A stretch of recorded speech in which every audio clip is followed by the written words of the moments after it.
55 ఏళ్లుగా నానమ్మ జ్ఞాపకార్థం బొమ్మల కొలువు. మా నానమ్మ ప్రారంభించిన నవరాత్రి వేడుకలో బొమ్మల కొలువును గత 55 ఏళ్లుగా ఆమె జ్ఞాపకార్థంగా కొనసాగిస్తూ నేటి తరం పిల్లలకు మన హిందూ ఆచార సంప్రదాయాలను తెలియజేస్తున్నామని తోట భాను ధరణి దంపతులు తెలిపారు.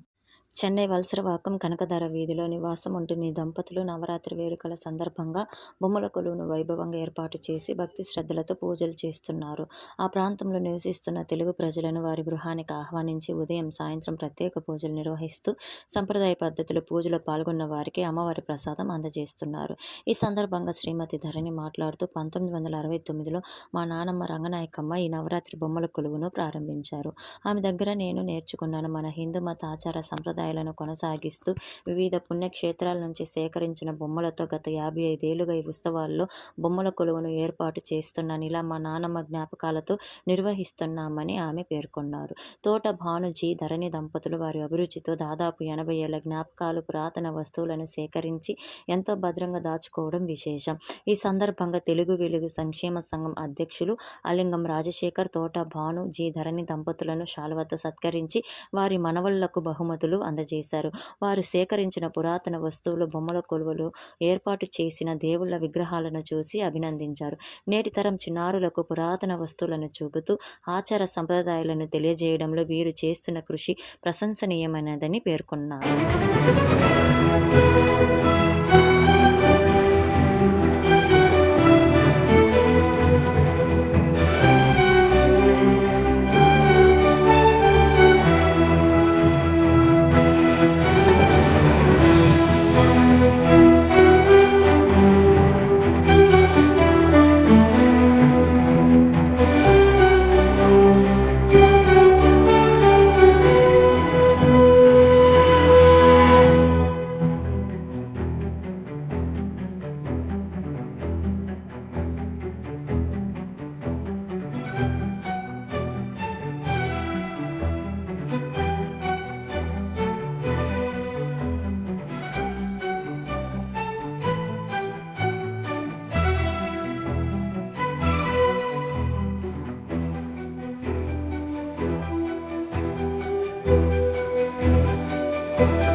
వచ్చేసరికి ఈ నవరాత్రి పండగ నేను చాలా సంవత్సరాలుగా చేస్తున్నాను.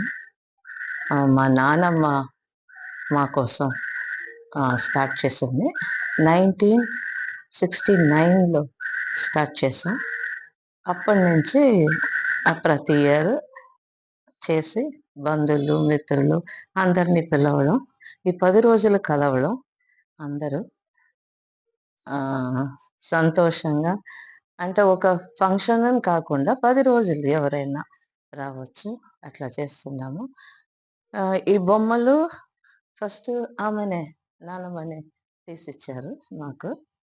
అప్పటి నుంచి ఒకటిగా మేము ఇంప్రూవ్ చేసాము. కొన్ని ఇదైంది, కొన్ని ఇదైంది. మా నానమ్మ పక్క నాన్న, అమ్మ, అమ్మమ్మ అని హెరిడిటరీ ఇన్వైట్ ఉంది. All the relatives every day, morning and evening, అది మేము చెప్పేస్తాము. అలాగే మా నాన్నమ్మ లైఫ్ లీడ్ చేశారు ఆ కాలంలో. సో అది మర్చిపోకుండా అట్లాగే నేను చేస్తాను. Respect to my grand mother. మొదట్లో నవరాత్రి మేము చేసింది మా నాన్నమ్మ చెప్పి 1969 స్టార్ట్ చేసాం. పరశురాము, కృష్ణ, లక్ష్మి, సరస్వతి, పార్వతి, వినాయక్, ఇదే మేము స్టార్ట్ చేసాము. ఆ తర్వాత సంవత్సరం ఒక్కొక్కటిగా డెవలప్ చేసాం. ఈ హెరిడిటరీగా నేను మా నానమ్మ కోసం చేస్తున్నాను అంతే. అందరినీ పిలుస్తాను. ఇంకా చెప్తే అందరికీ తెలుసు నవరాత్రి ఇక్కడ జరుగుతూ ఉంది. వాళ్ళే అంతా రెడీ అయిపోయి వచ్చేస్తారు. వచ్చిన వాళ్ళకు టిఫన్, తాంబూలం అన్నీ ఇస్తాను. ఈ 10 రోజుల పండగ ఆమె కోసం నేను చేస్తాను. మా నానమ్మ ట్రిబ్యూట్ కోసం స్టార్ట్ చేశాను నేను 69లో. ఆ తర్వాత పెళ్ళి అయిన తర్వాత అది కంటిన్యూ చేయడం 100% మా ఆయన సపోర్ట్. ఎవ్రీ ఇయర్ ఆయన ఒక సపోర్ట్లోనే నేను ఇంత దూరం చేస్తాను. ఆయన సంతోషపడతారు. అందరే చిన్నవాళ్ళు, పెద్దవాళ్ళు, లేడీస్ వచ్చి తాంబూలం తీసుకుని వెళ్తారు. ఇది యాక్చువల్గా కర్ణాటక స్టైల్లో చేస్తాం. మా నాన్నమ్మ బెంగళూరు బ్రాటప్, సో ఆ కర్ణాటక స్టైల్లో మేము చేస్తున్నాం. ఇందులో ఇంకొకటి చెప్పాలంటే, ఈ మెట్ల పైన ఫస్ట్ రోలో ఉండే, ఫస్ట్ స్టెప్లో ఉండే కుడి పక్క ఉండే దుర్గా గారు, ఎడమ చేయి పక్క ఉండే దుర్గా గారు, రెండు మా మామగారు నవరాత్రి సినిమా కోసం శివాజీ సంగీత యాక్ట్ చేసిన పిక్చర్ కోసం సెట్ చేసింది. ఆయన నాకు గిఫ్ట్గా ఇచ్చారు. నువ్వు ఇంత చేస్తున్నావు కదా, నాకు గుర్తుగా పెట్టుకోండి. చాలా సంతోషంగా ఉండింది, తీసుకున్నాను. ఆ పిక్చర్కి ఆయన ఆ డైరెక్టర్, మా నాన్న డాన్స్ మాస్టర్, అట్లాగే మేము కలిసాం అంతా. సో థ్యాంక్స్ టు మై మామగారు. ఇప్పుడు ఉండే టెక్నాలజీ, సైన్స్ అన్నీ చాలా డెవలప్. ఇప్పుడు ఉండే nowadays the technology, science, education, everything has improved a lot. మనం ఉన్నప్పుడు ఉండింది, ఇప్పుడు ఏది లేదు. అలా ఉండేటప్పుడు సంవత్సరానికి ఒక రోజు ఫర్ ద చిల్డ్రన్, మన ఫ్యామిలీ ఎలా ఉండింది, హౌ ద ట్రెడిషన్ ఫాలోడ్ అని చెప్పి నేను ఒక పండగగా ఇది చేసి అన్ని పిల్లల్ని, మన ఫ్యామిలీలో ఉండేవాళ్ళు అందరినీ, బంధువులు అందరినీ తీసుకొచ్చి సెలబ్రేట్ చేస్తాను. అండ్ ఫైనల్లీ రవీంద్ర వర్మకు బిగ్ థ్యాంక్స్. ఆయన 3 సంవత్సరాలుగా నన్ను అడుగుతూనే ఉన్నారు, నేను వద్దన్నా. అది ఇంటితో చేసుకుంటాం.